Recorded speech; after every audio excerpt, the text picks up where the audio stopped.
O desejado de todas as nações. Capítulo 66. Conflito. Este capítulo se baseia em Mateus capítulo 22, versos 15 a 46, Marcos capítulo 12, versos 13 a 40 e Lucas capítulo 20, versos 20 a 47.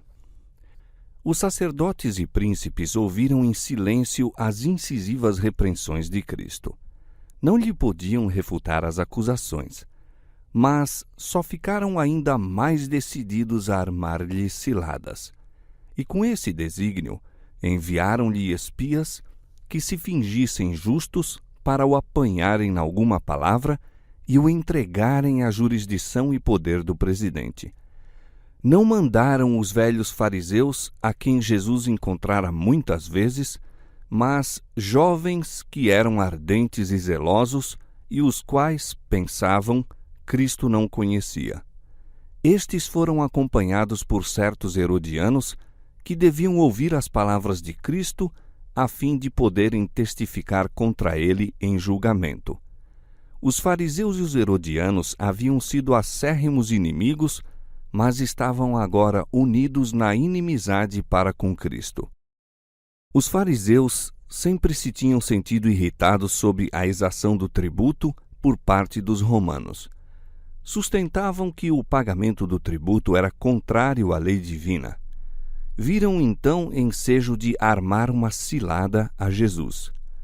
Os espias foram ter com ele e, com aparente sinceridade, como desejando conhecer seu dever, disseram: Mestre, nós sabemos que falas e ensinas bem e retamente, e que não consideras a aparência da pessoa, mas ensinas com verdade o caminho de Deus. É-nos lícito dar tributo a César ou não? Houvessem sido sinceras as palavras, nós sabemos que falas e ensinas bem e retamente, e teriam sido uma confissão admirável. Mas foram ditas para enganar, não obstante seu testemunho era verdadeiro. Os fariseus sabiam que Cristo dizia e falava o que era reto, e por seu próprio testemunho serão eles julgados. Os que propunham a pergunta a Cristo julgavam haver disfarçado suficientemente seu desígnio. Mas Jesus leu-lhes o coração como um livro aberto e sondou-lhes a hipocrisia. Por que me tentais? Disse ele, dando-lhes assim, por mostrar que lhes lia o oculto intento, um sinal que não tinham pedido.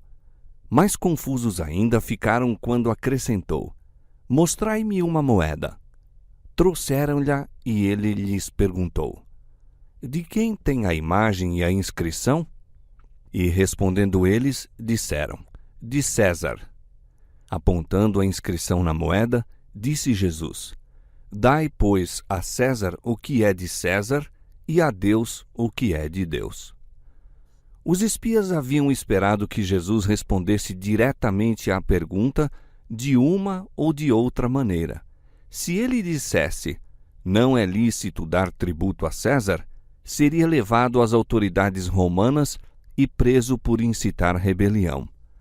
No caso de declarar lícito pagar o tributo, porém, intentavam acusá-lo perante o povo como contrário à lei divina. Sentiram-se então confusos e derrotados. Frustraram-se-lhes os planos. A maneira sumária por que fora assentada a questão por eles proposta, deixou-os sem ter que dizer. A resposta de Cristo não foi uma evasiva, mas uma réplica sincera.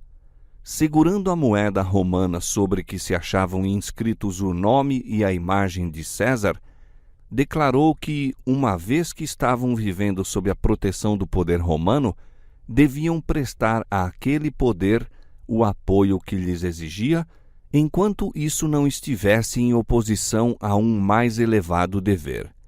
Mas, conquanto pacificamente sujeitos às leis da terra, deviam em todos os tempos manter primeiramente lealdade para com Deus. As palavras do Salvador, dai a Deus o que é de Deus, foram uma severa repreensão aos intrigantes judeus. Houvessem cumprido fielmente suas obrigações para com Deus, e não teriam chegado a ser uma nação falida, subjugada a uma potência estrangeira. Nenhuma insígnia romana haveria tremulado sobre Jerusalém, nenhuma sentinela romana lhe jazeria às portas, nem romano governo teria reinado dentro de seus muros. A nação judaica estava então pagando a pena de sua apostasia de Deus. Ao ouvirem os fariseus a resposta de Cristo, maravilharam-se e, deixando-o, se retiraram. Ele lhes censurara a hipocrisia e presunção, e assim fazendo, exarara um grande princípio que define claramente os limites do dever do homem para com o governo civil e seu dever para com Deus. Ficara assentada uma aflitiva questão. Depois disso, apegaram-se para sempre ao justo princípio, e conquanto muitos se retirassem mal satisfeitos, viram que o princípio fundamental da questão fora claramente apresentado e maravilharam-se do vasto alcance do discernimento de Cristo. Tão logo os fariseus se calaram, os saduceus surgiram com suas astutas interrogações. Os dois partidos achavam-se em oposição acerba. Os fariseus eram rígidos adeptos da tradição, meticulosos nas cerimônias exteriores, diligentes em abluções, jejuns e longas orações, exibiam-se no dar esmolas. Mas Cristo declarou que eles tornavam vã a lei divina pelo ensino de mandamentos de homens como doutrinas. Como classe, eram fanáticos e hipócritas.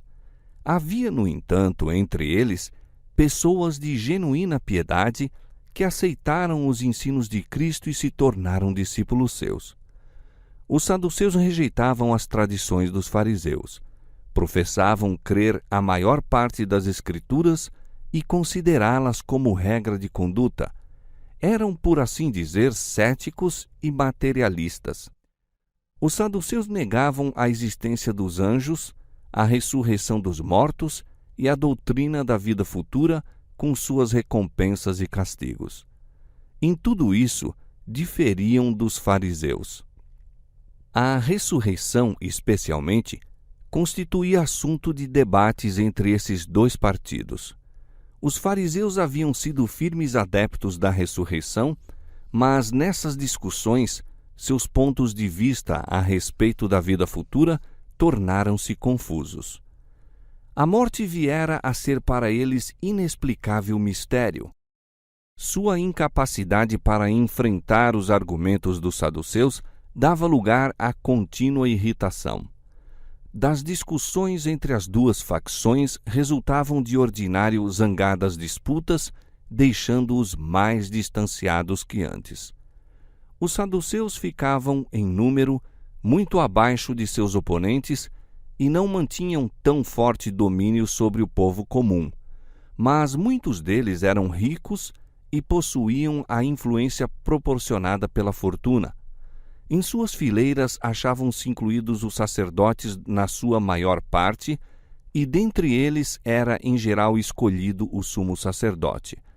Isso acontecia, entretanto, com a expressa estipulação de não salientarem suas céticas opiniões.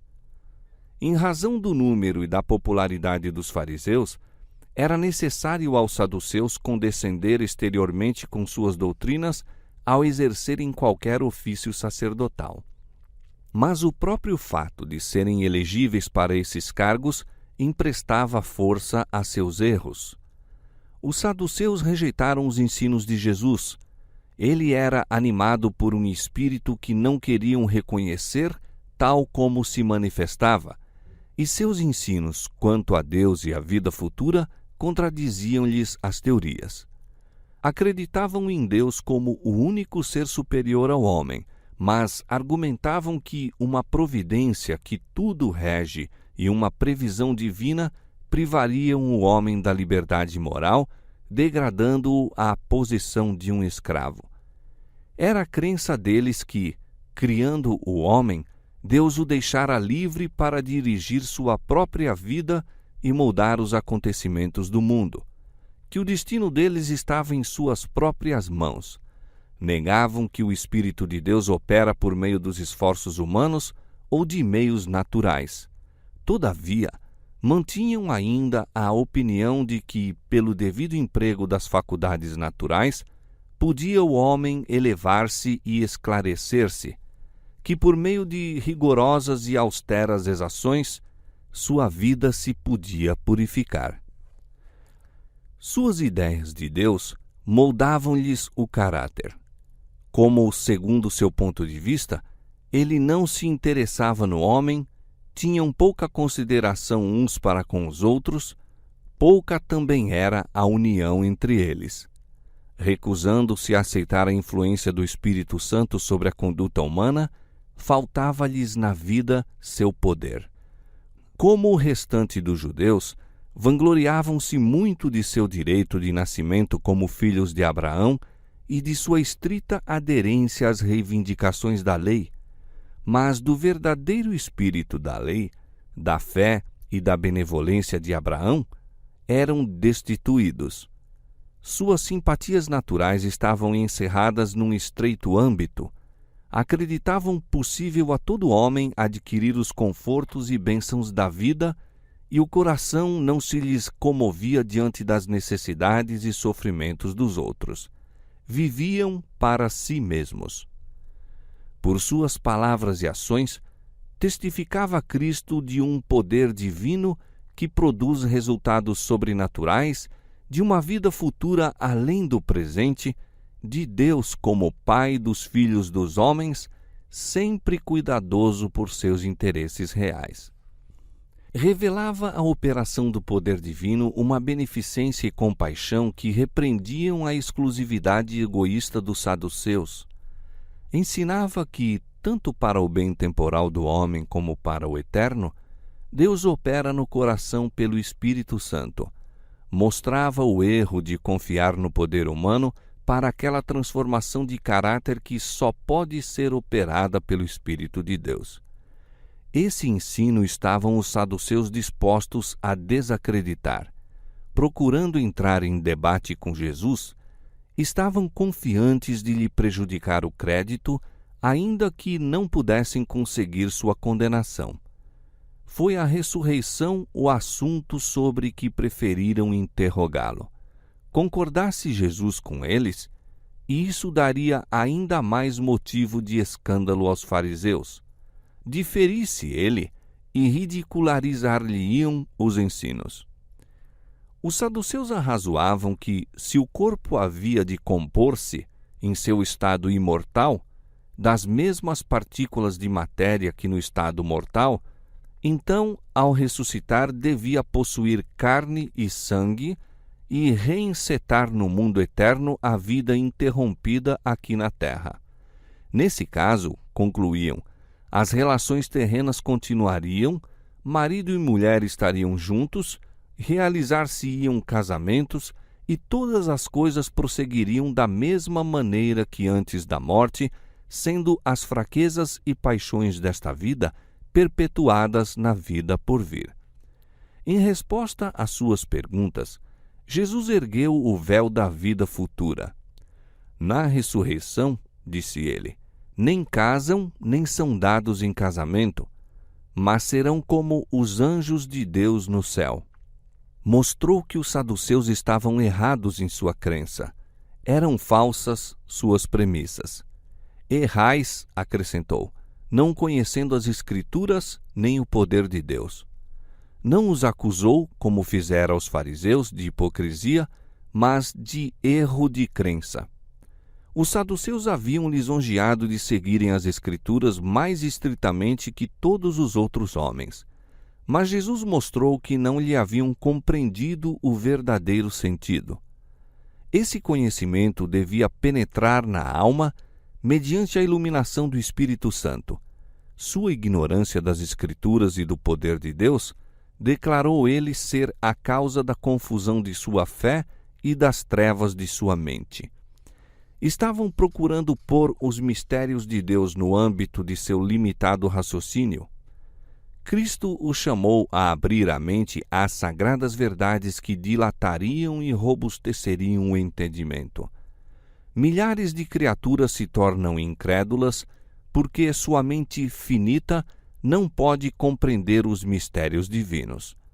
Não podem explicar a maravilhosa manifestação do poder divino em suas providências, portanto, rejeitam as demonstrações desse poder, atribuindo-o a agentes naturais que menos ainda podem compreender. A única chave para os mistérios que nos circundam é reconhecer em todos eles a presença e o poder divinos. Os homens necessitam reconhecer a Deus como Criador do universo, alguém que tudo ordena e executa tudo. Necessitam de mais larga visão de seu caráter e do mistério de suas instrumentalidades. Cristo declarou a seus ouvintes que, se não houvesse ressurreição de mortos, as Escrituras em que professavam crer de nenhum proveito seriam. Disse: "E acerca da ressurreição dos mortos, não tendes lido o que Deus vos declarou, dizendo: Eu sou o Deus de Abraão, e o Deus de Isaque, e o Deus de Jacó? Ora, Deus não é Deus de mortos, mas de vivos. Deus reputa as coisas que não são como se fossem, vê o fim desde o começo e contempla o resultado de sua obra como se ela já estivesse acabada. Os preciosos mortos, desde Adão aos últimos santos que morrerem, hão de ouvir a voz do Filho de Deus e sairão dos sepulcros para a vida imortal. Deus será o seu Deus e eles serão o seu povo. Haverá íntima e terna relação entre Deus e os santos ressuscitados. Essa condição, antecipada em seu desígnio, contempla como se já existisse. Os mortos vivem para ele. Os saduceus foram reduzidos ao silêncio pelas palavras de Cristo. Não lhe podiam responder. Nem uma palavra fora proferida de que se pudessem aproveitar, no mínimo que fosse, para sua condenação. Seus adversários não haviam conseguido nada senão o desprezo do povo. Os fariseus, entretanto, não desistiram de o forçar a dizer qualquer coisa que pudessem empregar contra ele. Influenciaram certo escriba instruído para perguntar a Jesus qual dos 10 mandamentos da lei era de maior importância. Haviam os fariseus exaltado os primeiros 4 preceitos que indicam o dever do homem para com o Criador, como sendo de muito mais consequências que os outros 6 que definem o dever do homem para com seus semelhantes. Em resultado, falharam grandemente em matéria de piedade prática. Jesus mostrara ao povo sua grande deficiência e ensinara a necessidade de boas obras, declarando que a árvore se conhece por seus frutos. Por esse motivo, fora acusado de exaltar os últimos 6 mandamentos acima dos 4 primeiros. O doutor da lei aproximou-se de Jesus com uma pergunta franca: qual é o primeiro de todos os mandamentos? A resposta de Cristo é positiva e vigorosa. O primeiro de todos os mandamentos é: Ouve, Israel, o Senhor nosso Deus é o único Senhor. Amarás, pois, o Senhor teu Deus de todo o teu coração e de toda a tua alma e de todo o teu entendimento e de todas as tuas forças. Este é o primeiro mandamento. O segundo é semelhante ao primeiro, disse Cristo, pois emana dele. Amarás ao teu próximo como a ti mesmo. Não há outro mandamento maior do que estes. Desses 2 mandamentos depende toda a lei e os profetas. Os primeiros 4 dos 10 mandamentos resumem-se num grande preceito: Amarás ao Senhor teu Deus de todo o teu coração. Os últimos 6 estão incluídos no outro: amarás o teu próximo como a ti mesmo. Ambos estes mandamentos são uma expressão do princípio do amor.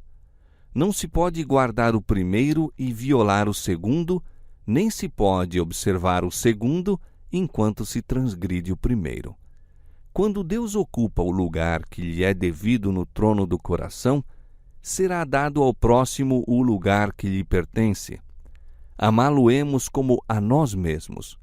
E só quando amamos a Deus de maneira suprema é possível amar o nosso semelhante com imparcialidade. E uma vez que todos os mandamentos se resumem no amor a Deus e ao homem, segue-se que nenhum preceito pode ser violado sem se transgredir esse princípio.